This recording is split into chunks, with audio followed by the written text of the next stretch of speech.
considérer que la lutte contre le blanchiment et l'argent sale peut se résoudre à l'échelle de la France, c'est un peu comme considérer que la lutte contre le trafic de stupéfiants pourrait se régler en se concentrant sur ce qui se passe à Champigny-sur-Marne. Là ne peut être pensé à l'échelle strictement hexagonale. C'est totalement obsolète en réalité, puisque ces flux financiers débordent largement nos frontières. Donc je crois que dans votre réflexion, vous intégriez cela. Quand un policier français qui pourrait être lanceur d'alerte, qui pourrait nous amener des informations, on ne demande que ça, ou un magistrat, etc., ne peut pas nous les amener pour une raison simple, c'est que lui, il a envoyé une commission rogatoire internationale à Rabat, à Alger, à Dubaï, à Hong Kong, et puis non, mais ils ne répondent pas, mais ils répondront jamais, ou ils répondront peut-être dans tellement longtemps que le délit lui-même ne sera plus constatable. Balader en Andalousie, vous ne pouvez pas comprendre cette poussée immobilière colossale, cette flambée de villas de luxe. Vous ne pouvez pas la comprendre si vous n'admettez pas que l'Espagne, à un moment donné, a largement ouvert ses portes, que les banques espagnoles ont ouvert leurs portes, que les avocats locaux, les élus locaux, que tout le monde a dit oui à l'argent sale. Quand vous allez au Luxembourg, parce que vous avez parlé de Denis Robert, vous vous intéressez, c'est frontalier, hein, c'est un pays frontalier. Quand vous allez aux Pays-Bas et que vous entendez des trafiquants, vous dites non, mais aux Pays-Bas, moi c'est pas comme en France, hein, j'arrive avec ma valise de billets, on descend à la cave, on paye le champagne et on compte les billets. Quand vous entendez ça, vous vous dites, bon, je ne dis pas qu'on est ridicule, mais que c'est intéressant de penser au renforcement des outils en France, mais cette réflexion n'aurait pas de sens si vous ne demandiez pas ce qui est en train de se passer au niveau des flux d'argent internationaux. Cette mondialisation du trafic lui-même, à cette mondialisation du trafic lui-même correspond une véritable mondialisation des flux financiers qui est la plus grande, la première des réjouissances de tous les criminels et de tous les corrompus de cette maison. Qu'est-ce que fait Charles Pasqua? Sans le dire évidemment, parce que ça n'a jamais été dit comme ça. L'OCR-GDF, donc outil montant qui montait en puissance au sein de la police judiciaire, est remis sévèrement à sa place. Le patron est promu je ne sais où, les meilleurs spécialistes sont... Bon, évidemment, c'est jamais quand on sanctionne entre guillemets des policiers, on se débrouille toujours dans ces cas-là, en tout cas pour les promouvoir, pour leur offrir des médailles, des grades, etc. Donc ça s'est pas vu. Personne n'a remarqué, mais moi qui les fréquente, ces policiers, ils ont tous été relativement amers sur le mode. Bon, on commençait dans ces années-là à mettre en place des structures de lutte contre l'argent sale, et boum, on nous remet à notre place, et boum, finalement, on nous renvoie à nos travers, on conforte nos travers. Bon, on était mieux à courir après Antonio Ferrara, qui n'existait pas à l'époque, ou après des gens comme ça. C'est moins risqué que de s'attaquer à l'argent sale. Donc, je pense que il faut comprendre ça. Il faut se souvenir de ça quand on essaie d'analyser aujourd'hui les capacités de la France de lutte contre l'argent sale. Le fait que c'est chez Gérald Darmanin depuis quelques années, il y a quelques années, peut-être sans doute avec l'aval, ou même peut-être à la demande de l'Élysée, j'ai pas encore très bien compris, mais le fait qu'on s'en soit pris à la police judiciaire comme on l'a fait, c'est-à-dire en gros en disant aux policiers de police judiciaire, bon, vous vous prenez pour des aristocrates de la police, vous bossez pas assez, vos missions nous coûtent trop cher. C'est ça, hein, c'était ça le message. Quand vous vous déplacez, bon, vous partez 4 jours, c'est trop, c'est pas. Je veux dire, derrière ce discours qui a abouti au démantèlement relatif de la police judiciaire, hein, la situation dans laquelle on est aujourd'hui en France, on a affaibli en fait les spécialistes de la lutte contre la délinquance. La délinquance financière étant la délinquance la plus compliquée à traquer, on a forcément, on s'est un peu tiré une balle dans le pied. Tout ça au nom tout à fait audible, et je veux dire à la raison tout à fait audible que finalement ce qui dérange le peuple français, ce ne seraient pas ces grandes affaires, mais ce seraient les cambriolages, les petites attaques. Enfin, en gros, la petite délinquance à laquelle il fallait accorder plus d'attention, à laquelle il fallait consacrer plus d'hommes. Donc on a dit à ces policiers de police judiciaire, vous allez réintégrer en gros la sécurité publique d'une certaine manière. Enfin, vous allez dépendre des préfets, de la sécurité. Enfin, vous connaissez tous la réorganisation de la police judiciaire actuelle.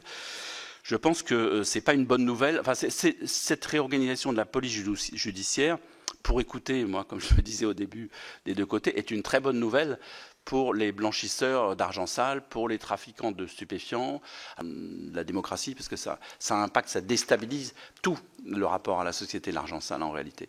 C'est beaucoup plus important qu'on le croit. C'est pas juste comme ça des gens qui dans un coin en profitent. Ça a des conséquences sociales importantes, ça déstabilise des quartiers, ça déstabilise la concurrence politique. Et au plus haut niveau, ça peut déstabiliser une élection présidentielle, notamment aux États-Unis. Ça sera de plus en plus le cas si on ne sait plus d'où vient l'argent qui finance les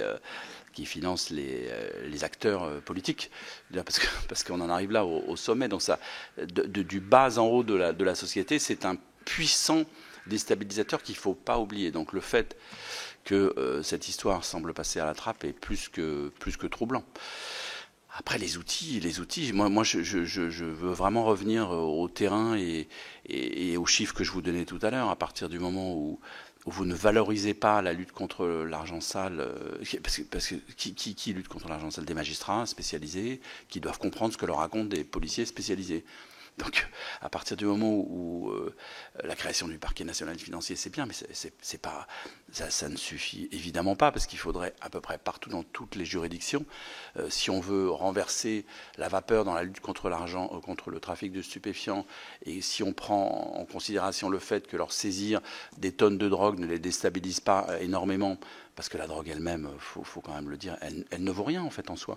Je veux dire, elle vaut quelques centimes au départ dans le territoire dans lequel elle est produite. Elle n'a pas de valeur.